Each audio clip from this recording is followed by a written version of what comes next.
कुलपुत्र का कौशल। चुल्ल नामक नगरश्रेष्ठी मेधावी होने के साथ साथ प्रज्ञावान भी थे। एक दिन जब वे राजा की सेवा में जा रहे थे, उन्होंने गली में एक मरे हुए चूहे को देखा। उन्होंने नक्षत्र विचार करके कहा, कोई चक्षुमान इस चूहे को ले जाकर अपने लिए जीविका कमाने में लगा सकता है। इसी तरह एक गरीब तरुण कुलपुत्र उधर से गुजर रहा था। उसने चुल्ल श्रेष्ठी के ये उद्गार सुने। कुलपुत्र बुद्धिमान था। उसने सोचा, नगर श्रेष्ठी ने अपने उपायों से धन और यश की प्राप्ति की है। उसने बिना विचारे ऐसा नहीं कहा होगा। उसने उस चूहे को वहां से उठाया और पास ही की एक दुकान पर ले जाकर बिल्ली के भोजन के लिए बेच दिया। इसके लिए उसे एक काकनी, उस समय के कारशापन पैसे का 8वां हिस्सा मिली। उसने उस काकनी का गुड़ खरीदा और जंगल की ओर से आने वाले रास्ते पर एक बर्तन में पानी लेकर बैठ गया।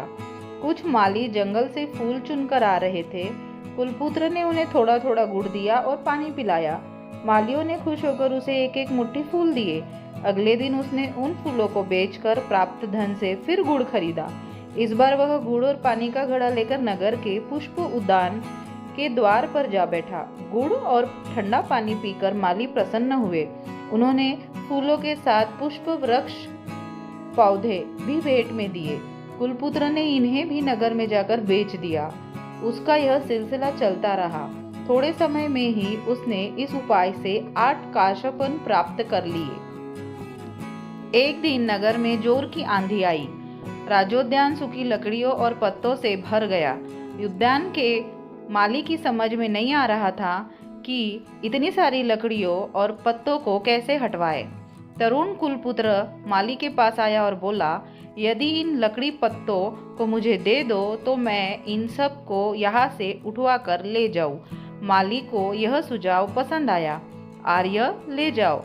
यह सुनकर उसने अपनी स्वीकृति दे दी।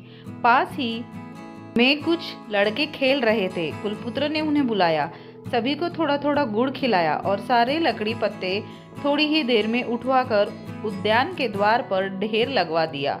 उस समय कुम्हार राज परिवार के बर्तन पकाने के लिए लकड़ियों की तलाश में था। राजोद्यान के द्वार पर उसने सूखी लकड़ी और पत्तों का ढेर देखा। तरुण कुलपुत्र ने उसे ये लकड़ी पत्ते बेच दिए।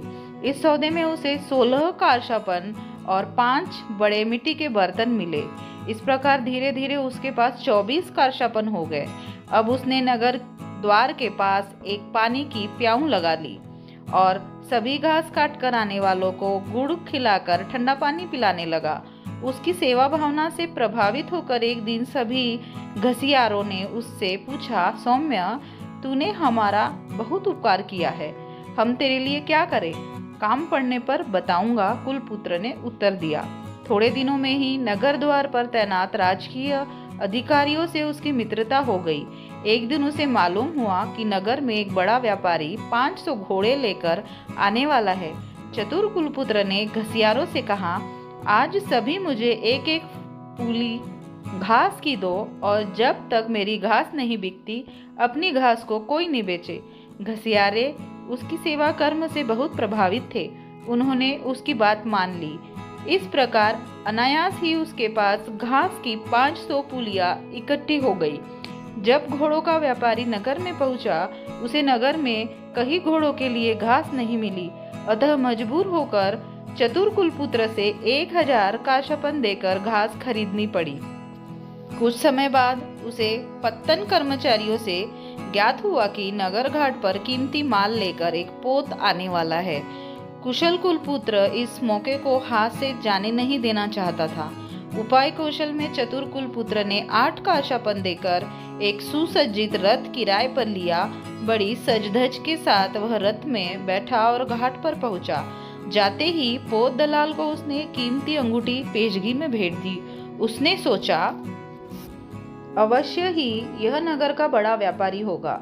कुलपुत्र नदी पतन के पास वही कनात तनवाकर उसमें सजे आसन पर बैठा। कनात के द्वार पर नौकर खड़े कर दिए। उन्हें हिदायत दी कि कोई उससे मिलने आए तो 3 द्वार पार करके लाना। पोत के आने की खबर पाकर नगर के अन्य व्यापारी भी माल खरीदने नदी पतन पर पहुंचे। पोत दलाल ने उन्हें बताया, यहाँ से तुम्हें माल नहीं मिल सकता। अमुक स्थान के महान व्यापारी ने पेशगी अदा कर दी है। सभी व्यापारी कुलपुत्र के पास पहुंचे। नौकर उन्हें 3 द्वारों से घुमाकर अंदर ले गया। सुसज्जित आसन पर बैठे व्यापारी बने कुलपुत्र को देखकर सभी हैरान रह गए। ये व्यापारी संख्या में 100 थे। प्रत्येक ने 1,000 स्वर्ण मुद्राएं देकर व्यापार में भागीदारी की पेशगी दी। इस सौदे में तरुण कुलपुत्र को 1 लाख का मुनाफा हुआ।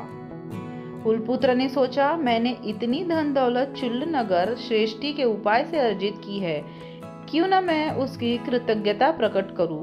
वह 1 लाख स्वर्ण मुद्राएं लेकर नगर श्रेष्ठी के घर पहुंचा और मुद्राएं उसके चरणों में रख दी। बोला, आर्य, भेंट स्वीकार करे। नगर श्रेष्ठी ने पूछा, क्या करके तूने यह धन कमाया है? तरुण कुलपुत्र ने विनम्रता से उत्तर दिया, आर्य, आपके ही बताए उपाय से मैंने 4 महीने के अंदर यह धन कमाया है। इसके बाद उसने मरे चूहे से आरंभ करके सब कहानी सुना डाली। चुल्ल नगर श्रेष्ठी उसकी कुशलता और बुद्धिमानी से अत्यंत प्रसन्न हुआ। उसने गदगद होकर कुलपुत्र को सीने से लगा लिया और अपनी तरुण कन्या का हाथ उसके हाथ में देकर अपने परिवार का सदस्य बना लिया। चुल्ल नगरश्रेष्ठी की मृत्यु के बाद राजा ने उसे नगरश्रेष्ठी के सम्मानीय पद से विभूषित किया।